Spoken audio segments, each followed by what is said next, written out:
Hello everyone, back with me again Joseph, your host, and welcome back to our channel. Today let's journey back in time to Japan to learn about some incredibly brave heroes of our faith, Saint Paul Miki and his companions. Their feast day is February 6th, a day we remember their courage and love for Jesus. So who was Saint Paul Miki? He was born in Japan in 1564 into a wealthy and respected family. When he was just a child, his family became Christians, and Paul grew up with a deep love for Jesus. As a young man, decided to become a Jesuit, wanting to spend his life sharing the good news. He was a gifted and powerful preacher, and his words touched the hearts of many Japanese people, drawing them to the faith. But this was a dangerous time. Christianity had arrived in Japan in 1549, with missionaries like Saint Francis Xavier. At first, the faith grew quickly. Thousands converted, including nobles and samurai. Churches were built, and people practiced their faith openly. However, some government leaders grew suspicious. They saw this new religion as a threat to Japanese traditions and their own power. Soon, the government turned against the Christians. Laws were passed banning the faith, churches were destroyed, and missionaries were forced to leave. Those who refused to give up their belief in Jesus faced terrible punishments.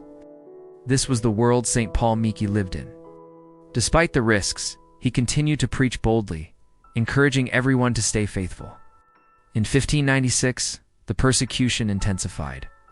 Paul Miki and 25 other Christians were arrested. This group was a beautiful mix of the church.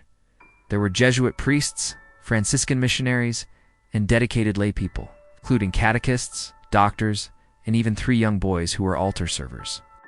The youngest, St. Louis Ibaraki, was only 12 years old. They were all told to renounce their faith, but every single one of them refused. As a warning to others, the authorities decided to make a public example of them. They were forced to march over 500 miles in the freezing winter from the city of Kyoto to Nagasaki. It's like walking from New York City almost to Canada with very little protection from the cold. Along the way, they were mocked and treated cruelly, but their spirit was never broken. Instead, they prayed and sang hymns, encouraging each other. People who saw them were amazed by their joy and peace in the midst of such suffering. When they finally reached Nagasaki, they were led to a hill overlooking the city. 26 wooden crosses were waiting for them. They were tied to these crosses and raised up for everyone to see. But even in this terrifying moment, their faith shone brighter than ever. From his cross, Saint Paul Miki preached his final sermon. He spoke not with anger or fear, but with love and forgiveness. He told the crowd that he was a Japanese man and a follower of Jesus. He said he was dying only for having taught the gospel. Then he did something extraordinary. He forgave his executioners. He prayed for them, and he prayed that his own blood might fall like fruitful rain, bringing faith to his people. The other martyrs joined him in prayer and song. Young Louis Ibaraki was asked where he would like to be in heaven. He pointed to the cross next to his and said, "There, next to Jesus." He was heard saying, "Paradise, paradise." The martyrs sang a hymn of praise to God, the Te Deum, right up until the end. Their courage was astonishing. One by one they were martyred, but their powerful witness had already planted a seed of faith in the hearts of many who watched. In 1862, Pope Pius IX officially recognized them as saints. They became the very first martyrs of Japan to be canonized, and they are now the patron saints of Japan. The hill where they died is now a holy site, a place of pilgrimage where people come to remember their incredible bravery. Over the next 250 years, hundreds of thousands of Christians were martyred, and many others were tortured mercilessly until they publicly renounced their faith. Despite this, pockets of Catholics remained and secretly practiced their faith. In 1854, Japan's borders opened to the West, and numerous missionaries returned to feed the faith of these hidden Christians. By 1871, religious toleration returned, making public worship possible. Today, a national monument marks the place of the executions in Nagasaki. So, what can we learn from Saint Paul Miki and his companions today? First, they teach us about unbreakable faith. They trusted God completely, even when it cost them everything.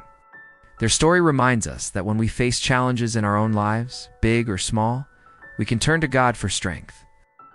Second, they show us the power of forgiveness. It's not easy to forgive those who hurt us. But the martyrs followed Jesus' example on the cross, praying for their persecutors. This is a powerful sign of God's love. And finally, they inspire us to share our faith. Saint Paul Miki used his gift of speaking to tell everyone about Jesus. We might not be great preachers, but we can all share God's love through our kindness, our actions, and our prayers. Sometimes our attempts to share the faith with others appear to be silenced by the diabolical influences within the world. These martyrs of Nagasaki teach us that the seeds of faith can live on.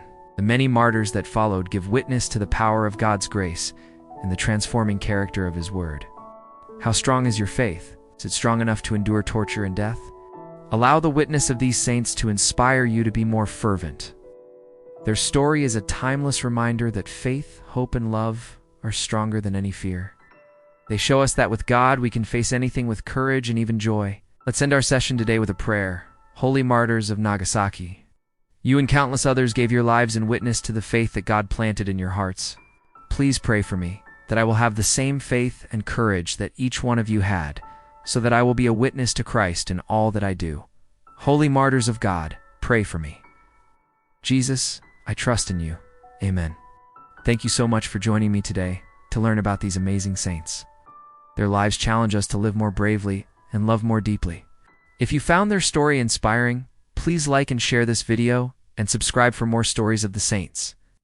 Take care, everyone. Stay safe and healthy as usual. See you next time, and God bless you always.